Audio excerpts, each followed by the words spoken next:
एक तरफ uncle Sam यानी कि डोनाल्ड ट्रंप इंडिया से कहते हैं कि आप रूस के साथ काम धंधा बंद कर दो क्योंकि हमारी रूस के साथ नहीं बनती और अगर नहीं करोगे तो हम तुम पर टैरिफ लगा देंगे और 50% टैरिफ लगा भी दिया।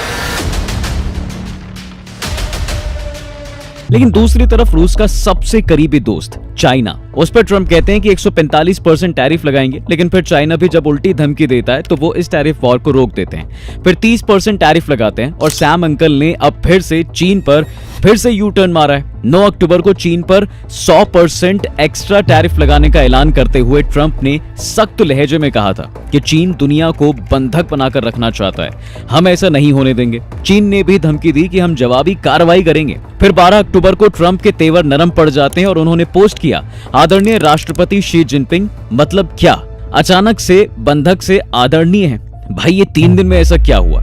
ऐसा क्या हुआ कि जो अमेरिका चाइना को दुश्मन बता रहा था वो अमेरिका चीन की मदद करना चाहता है? आखिर चीन ने अमेरिका की कौन सी दुखती रग दबा रखी है? आखिर चाइना से इतने डरते क्यों हैं? ट्रंप ने फिर पलटी क्यों मारी और जिनपिंग झुकते क्यों नहीं? चलिए हर सवाल का जवाब आपको देते हैं। तारीख 11 मई 2025। अमेरिका के प्रेसिडेंट डोनाल्ड ट्रंप ने चीन पर 145% टैरिफ लगाने का ऐलान किया। अमेरिका को उम्मीद थी कि अब चाइना दब जाएगा, लेकिन जवाब में बातचीत करने की बजाय चीन ने भी अमेरिका पर 125% का जवाबी टैरिफ लगा दिया। इसके बाद अमेरिका बैकफुट पर आता है और दोनों देशों के बीच 90 दिनों के लिए टैरिफ वॉर रोक दिया गया। इसके बाद अमेरिका ने चीन पर 30%, वहीं चीन ने अमेरिका पर 10% टैरिफ लगा के रखा है। अमेरिकी राष्ट्रपति डोनाल्ड ट्रंप ने 25 अगस्त को चीन पर 200% टैरिफ लगाने की धमकी दी। ट्रंप ने कहा, चीन के पास कुछ कार्ड हैं, हमारे पास भी कुछ कार्ड हैं, लेकिन मैं ये पत्ते नहीं खेलना चाहता। अगर मैंने ऐसा किया तो चीन बर्बाद हो जाएगा, मैं ये पत्ते नहीं खेलूंगा। अब सब इस धमकी के बाद ट्रंप ने फिर कोई एक्शन लिया ही नहीं और पलटी मारते हुए कहा, मैंने हाल ही में चीनी राष्ट्रपति शी जिनपिंग से बात की है और बीजिंग के दौरे पर जाने के बारे में भी सोच रहा हूँ। किसी भी वक्त, शायद इसी साल या उसके तुरंत बाद मैं चीन जा सकता हूँ। माने पलटू चाचा एक बार फिर से पलटे, पर क्यों? देखो साहब, 9 अक्टूबर को चीन ने रेयर अर्थ मेटल के एक्सपोर्ट पर पाबंदियां बढ़ाने का ऐलान किया था। इसके अगले ही दिन अमेरिकी राष्ट्रपति डोनाल्ड ट्रंप ने ऐलान कर दिया साहब कि अमेरिका चीन पर लगने वाला टैरिफ 1 नवंबर से 100% बढ़ा देगा, यानी कुल टैरिफ 130% हो जाएगा। ट्रंप ने अगले महीने चीनी राष्ट्रपति शी जिनपिंग के साथ होने वाली बैठक भी रद्द करने की धमकी दे डाली। चीन की मिनिस्ट्री ऑफ कॉमर्स की तरफ से कहा गया कि अगर अमेरिका उन पर टैरिफ बढ़ाता है तो वो भी जवाबी कार्रवाई करेंगे। इसके बाद ट्रंप के तेवर नरम पड़े। बेसिकली ये सारा गेम है रेयर अर्थ मिनरल का, और वही अमेरिका की दुखती रग है और चाइना की ताकत। असल में साहब चीन दुनिया के 90% से अधिक रेयर अर्थ मटेरियल की रिफाइनिंग और प्रोसेसिंग करता है। अमेरिका की 70% सप्लाई भी उसी पर डिपेंड है। अप्रैल 2025 में चीन ने अमेरिका के लिए 7 रेयर अर्थ मटेरियल की सप्लाई रोक दी थी। इस फैसले से मोटर व्हीकल, एयरक्राफ्ट, सेमीकंडक्टर्स और हथियार बनाने वाली कंपनियों पर असर भी पड़ा।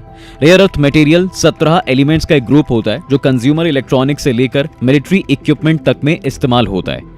ऐसे में 9 अक्टूबर को चीन ने 5 और रेयर अर्थ मेटल के एक्सपोर्ट पर पाबंदियां लगा दी हैं, जिससे अब 17 में से कुल 12 तरह के रेयर अर्थ मेटल पर चीनी पाबंदियां हैं। साथ ही चीन ने यह भी कहा कि वो डिफेंस कंपनियों को रेयर अर्थ मेटल खरीदने के लाइसेंस नहीं देगा। अब देखिए साहब, अगर अमेरिका चाइना से झगड़ा मोल लेता है तो रेयर अर्थ मटेरियल की सप्लाई रुक जाएगी और कई क्रिटिकल सेक्टर पर असर पड़ सकता है। अगर थोड़ी और डिटेल्स में जाएं तो अमेरिका के लिए इन 12 एलिमेंट्स में सबसे क्रूशियल है सैमरियम। इसे कोबाल्ट के साथ मिलाकर मजबूत मैग्नेट बनाया जाता है, जिसका सबसे ज्यादा इस्तेमाल डिफेंस इंडस्ट्री में होता है। अब अमेरिका दुनिया का सबसे बड़ा हथियार मैन्युफैक्चरर है। रेयर अर्थ मेटल से बने मैग्नेट मिसाइलों, फाइटर जेट, टैंक्स और आर्टिलरी में लगते हैं। ऐसे में ये मेटल्स अमेरिका की बैकबोन के लिए बेहद जरूरी हैं। हथियार बनाने वाली अमेरिकी कंपनी लॉकहीड मार्टिन अमेरिका का F-35 फाइटर जेट बनाती है और इसी तरह अमेरिका का एक DDG-51 डिस्ट्रॉयर जहाज बनाने में करीब 2300 किलो और एक वर्जीनिया क्लास की पनडुब्बी बनाने में 4173 किलो रेयर अर्थ एलिमेंट्स यानी REE का इस्तेमाल होता है। सब हथियार के अलावा सभी तरह की इलेक्ट्रिक गाड़ियों में रेयर अर्थ मेटल से बने मैग्नेट का इस्तेमाल भी होता है। मिसाल के तौर पर एक गैसोलाइन पावर्ड कार की मोटर में 40 से ज्यादा रेयर अर्थ मेटल से बने मैग्नेट लगे होते हैं। ऐसे में चीन की पाबंदियों के चलते ये मेटल मिलने में दिक्कतें आ रही हैं, जिससे प्रोडक्शन धीमा भी हो रहा है। अमेरिका ने चीन पर डिपेंडेंसी कम करने के लिए दूसरे देशों से भी रेयर अर्थ मेटल खरीदना शुरू किया। अब चीन की नई पाबंदियों के मुताबिक कोई भी देश अगर रेयर अर्थ मेटल बनाने में चीन की तकनीक का इस्तेमाल कर रहा है तो उसका एक्सपोर्ट भी चीन ही कंट्रोल करेगा। और एक तरीके से अब देखा जाए तो चाइना इसमें अपनी मोनोपोली बना रहा है ताकि कभी भी अमेरिका को वो इस पर कंट्रोल अपना ना लेने दे। एक्सपर्ट्स का कहना है साहब कि अमेरिका और यूरोप ने हाल ही के डिकेड में रेयर अर्थ एलिमेंट्स की इंपॉर्टेंस पहचानने में बड़ी चूक कर दी है, जबकि इन सालों में चीन ने तेजी से इन एलिमेंट्स की रिफाइनिंग पर अपनी मोनोपोली कायम कर ली है। चीन ने अमेरिका और यूरोप के डिफेंस सिस्टम की दुखती रग पर अपना पैर भी रख दिया है। पर सवाल आता है कि कितना, मतलब अमेरिका पर कितना दबाव है? क्या सच में इतना दबाव है कि चीन के साथ ट्रेड वॉर में उलझने से अमेरिका को खतरा है? और अगर है तो कितना खतरा है? देखिए, रिपोर्ट्स के मुताबिक अमेरिका और चीन के बीच 48 लाख करोड़ रुपए का ट्रेड होता है, जिसमें से अमेरिका 36.8 करोड़ रुपए का सामान इंपोर्ट करता है। इसमें कई रोजमर्रा की बेहद जरूरी चीजें भी हैं, जिसमें छाते से लेकर कंघी जैसी बेसिक चीजों से लेकर बैटरी, कंप्यूटर के पार्ट तक सब कुछ होता है। ऐसे में अगर चीन से रिश्ते बिगड़े या ट्रेड वॉर छिड़ा तो अमेरिका में सामान महंगा हो जाएगा और इससे अमेरिका की इकोनॉमी हिल जाएगी। तो क्या इसीलिए चाइना के शी जिनपिंग ट्रंप को उन्हीं की भाषा में जवाब देते हैं? देखिए साहब, अगर ट्रंप के पूरे टेन्योर को देखा जाए तो ट्रंप टैरिफ का इस्तेमाल दुनिया भर के देशों को अपने सामने झुकाने के लिए करते आए हैं, लेकिन चीन उनके इस जाल में नहीं फंसा, जिसकी 4 बड़ी वजहें हैं। पहली, चीन के पास डॉलर कमजोर करने की ताकत। चीन के पास $3 ट्रिलियन से भी ज्यादा का फॉरेन रिजर्व है, जिसका इस्तेमाल दूसरे देशों से ट्रेड करने में हो सकता है। जियोपॉलिटिकल एक्सपर्ट्स के मुताबिक चीन के पास सिर्फ डॉलर ही नहीं बल्कि बाकी देशों की करेंसी में भी फॉरेन रिजर्व है।